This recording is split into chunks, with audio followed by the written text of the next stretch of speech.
बिना संघर्ष कोई महान नहीं होता। बिना कुछ किए जय जयकार नहीं होता। जब तक नहीं पड़ती हथौड़ों की चोट तब तक कोई पत्थर भगवान नहीं होता। हेलो स्टूडेंट्स, स्वागत है आप सबका अपने चैनल टारगेट सेमेस्टर पर। मैं नेहा यादव, इंग्लिश की मेंटोर। अब आपका फर्स्ट सेमेस्टर ओवर हो चुका है एंड होप आपके एग्ज़ाम्स भी बहुत अच्छे हुए होंगे। अब आप सेकेंड सेमेस्टर में आ चुके हैं एंड जैसा कि आप सभी जानते हैं कि हमने लास्ट सेमेस्टर में अच्छे से सिलेबस कवर किया था और हमने उसमें लघु प्रश्न, लॉन्ग क्वेश्चंस, हमने बहुत सारे उसमें एग्जाम्पल्स के साथ अच्छे से कवर किया था। और अब हम सेकेंड सेमेस्टर में आज हम सिलेबस डिस्कशन करेंगे। जैसा कि आप सभी जानते हैं कि आप स्क्रीन पे देखिए, course title English poetry core. इसमें हम यूनिट वाइज डिस्कशन करेंगे और आपके लिए एक सरप्राइज़ है लास्ट में। सो स्टूडेंट्स प्लीज़ आप इस पे स्क्रीन पे देखिए। Unit 1, forms of poetry, lyrics, sonnet, elegy, ode, epic, ballad, dramatic monologue, allegory. Elements of poetry, tone, rhythm, rhyme scheme, metre, syllables, figure of speech, जिसमें oxymoron, simile, metaphor, synecdoche, inversion, juxtaposition, symbols and imagery, stanza forms, heroic couplet, blank verse, free verse, thus pensive stanza, terza rima। अब आपको दोनों units, first 2 units बहुत ज़्यादा difficult लग रहे होंगे और सोच रहे होंगे कि इसमें जैसे मोनोलॉग, एलिजरी, ये सब नाम सुनते ही आप लोग, आधे लोग की टेंशन हो गई होगी कि कितना डिफ़िकल्ट है। पर इसमें घबराने की ज़रूरत नहीं है, क्योंकि ये दोनों यूनिट्स आपकी बेसिक नॉलेज के लिए हैं। जब से आप इन 2 यूनिट्स को नहीं पढ़ेंगे तब से आपको आगे चीज़ें नहीं समझ में आएंगी। जैसे मैथ्स में आपको टेबल पढ़ना होता है 12 का, 13 का, तो आप पहले ही 1 2 3 काउंटिंग आप स्टार्टिंग की क्लासेस में पढ़ते, तब आप उसमें चाहे आपको 4 डिजिट्स का भी आज वो चीज़ें ईजी लगती हैं। वैसे ही अभी आपको फर्स्ट 2 यूनिट्स डिफ़िकल्ट लग रही होंगी, लेकिन जब आप एक बार उसको अच्छे से समझ में जाएंगे उदाहरण के साथ, तो आपको इजीली आपको चीज़ें समझने में आसानी होगी।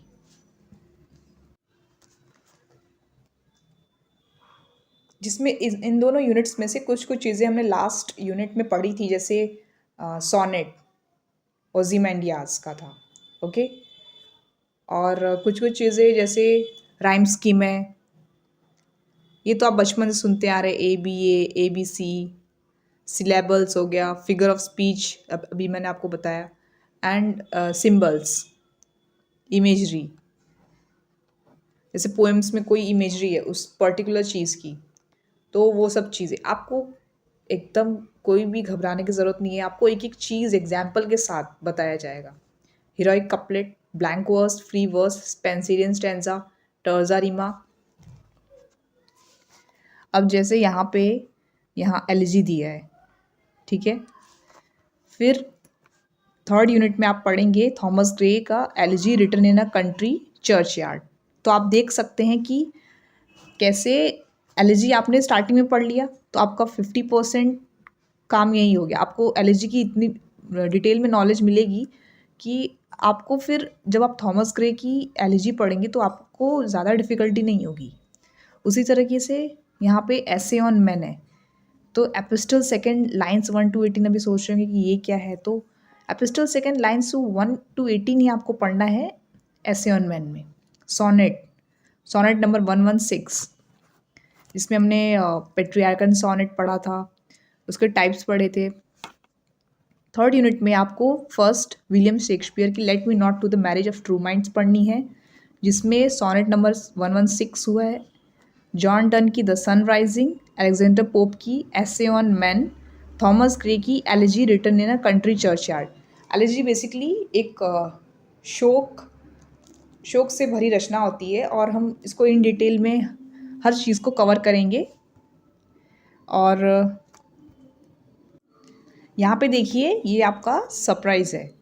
सारथी बैच बीए सेकेंड सेम से आपको जुड़ना होगा और इसमें सब्जेक्ट लिस्ट कौन कौन सी ये सब्जेक्ट से जो कवर किए जाएंगे, English, Hindi, geography, history, sociology, political science, economics.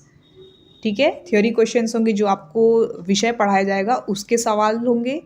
Class notes, जो भी आप क्लास में पढ़ेंगे उसके आपको नोट्स प्रोवाइड किए जाएंगे ताकि आप उसको रिवाइज कर सके एग्जाम्स के बाद, क्लास के बाद उसका पीडीएफ फॉर्म में आपको ऐप पर, जो ऐप डाउनलोड करेंगे, जो बच्चे ऐप से जुड़ेंगे उन्हीं को प्रोवाइड किया जाएगा। इंपॉर्टेंट एमसीक्यूज, एक विकल्पीय प्रश्न और उनके उत्तर, शॉर्ट नोट्स, मतलब जो क्लास नोट्स आप डिटेल में पढ़ेंगे उसी के शॉर्ट नोट्स, ताकि आप उसको इजीली परीक्षा से पहले उसको एक बार देख सकते हैं। और पर्सनल मेंटरशिप, और इसका कोड रहेगा सेमेस्टर 10 विदाउट एनी स्पेस।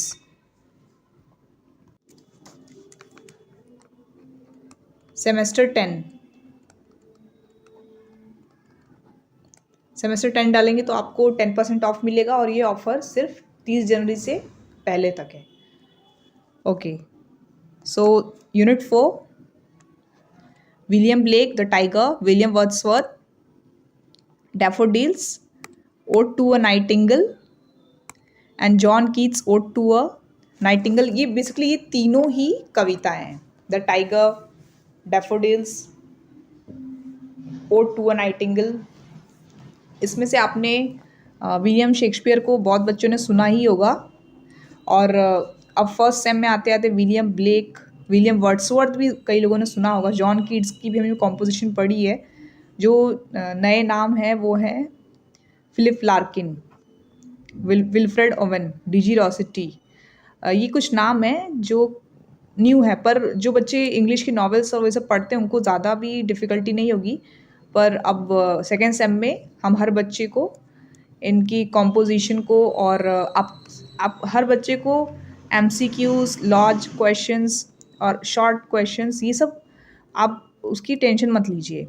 आपको हर तरीके से सवाल किस तरह से परीक्षा में आएगा उससे बताया जाएगा। आपको यहाँ पे एल्फ्रेड टेनिसन की उलिसिस पढ़नी है, रॉबर्ट ब्राउनिंग की my last duchess and Matthew Arnold की Dover beach and D G Rossetti की the blessed damozel, Wilfred Owen की anthem for doomed youth, T S. Eliot की the love song of J. Alfred Prufrock, T S. Eliot की the love song of J. Alfred Prufrock, ये बहुत ही beautiful composition है। And W B. Yeats की the second coming, Philip Larkin की the trees. देखो बच्चों, यहाँ पे जैसे उलिसिस है तो ये नाम से थोड़ा डिफ़िकल्ट लग रहा है। अब देखिए यहाँ पे आपने देखा, जैसे यहाँ पे हमें कोई भी इंडियन राइटर नहीं है, कोई है क्या? नहीं ना, इसमें से नहीं। सो थोड़ा नाम थोड़ा, अब इंडियन राइटर होते तो जैसे आर के नारायण की हमने पढ़ी थी मालगुडी डेज। सो ये अ, जैसे आर के नारायण की मैं एग्जांपल दे रही हूँ, मालगु डेज है तो उसमें आपको जैसे प्रेमचंद की गोदान है तो वो सब नाम एरिया के हिसाब से वो सब नाम है। तो इसी तरह एल्फ्रेड टेनिसन ने उलिसेस दिया है क्योंकि इंडियन राइटर्स नहीं है ये सब, तो आपको थोड़ा नाम थोड़ा स्ट्रेंज लगेगा, लेकिन आप उसकी बिल्कुल भी फिक्र मत कीजिए। आपको किसी भी डिफ़िकल्ट से डिफ़िकल्ट चीज़ को कैसे आसान करना है यही टारगेट गुरुकुल में बताया जाएगा। और Robert Browning my last duchess, Matthew Arnold Dover beach, D G Rossetti the blessed damozel. Damozel क्या होता है, डावर क्या होता है, डचेस क्या होता है, ये नाम थोड़े आपको, रॉबर्ट ब्राउनिंग, ये सब थोड़े आपको नाम थोड़े नए लगेंगे। और Wilfred Owen, anthem for doomed youth, doom क्या होता है। एंड इसमें the second coming, the trees, Philip Larkin भी एक ऐसा नाम है जो बहुत कम जाना जाता है। आप किसी भी राइटर्स की कॉम्पोजिशन को हम डिटेल में पढ़ेंगे, और आप प्लीज़ जल्दी से जल्दी टारगेट गुरुकुल ऐप डाउनलोड कीजिए और टेलीग्राम पे और व्हाट्सएप पे उससे जुड़ जाइए। मैं आपको नीचे डिस्क्रिप्शन बॉक्स में उसका लिंक प्रोवाइड करती हूँ। प्लीज़ आप जल्दी से जल्दी उससे जुड़ जाइए। अंत में मैं कितना इतना ही कहना चाहूँगी, विकल्प बहुत मिलेंगे मार्ग भटकाने के लिए, लेकिन टारगेट गुरुकुल एक ही काफ़ी है मंजिल तक जाने के लिए। Thank you students.